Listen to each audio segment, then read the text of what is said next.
முள்ளம்பன்னி ஓடுது, எதுக்கு ஓடுதுன்னு தெரியலையே.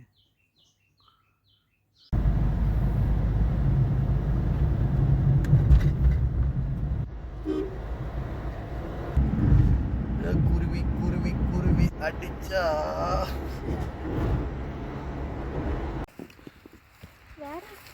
தீப்பெட்டி. ஐயோ, கவனமாக பார்த்துங்க.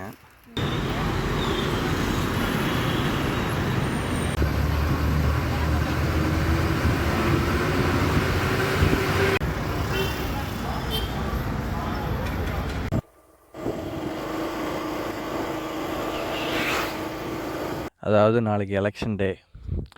மக்கள் எல்லோரும் சிந்திச்சு வாக்களிங்க. எதை சிந்திக்கணும்? தங்களோட எதிர்காலத்தையும் தங்களோட குழந்தைங்களோட எதிர்காலத்தையும் சிந்திச்சு வாக்களிங்க. எல்லோரும் முடிஞ்ச அளவுக்கு போய் ஓட்டு போட பாருங்க. தயவு செஞ்சு வீட்டிலே இருந்துடாதீங்க. எல்லாம் நிறைய தண்ணி குடிங்க. நாளைக்கு வெயிலும் அடிக்கும் நிறையா. அதனால் நிறைய தண்ணி குடிச்சிட்டு போய் ஓட்டு போடுங்க. ஹாப்பியாக இருங்க, ஹெல்த்தியாக இருங்க. குட் நைட், பாய்.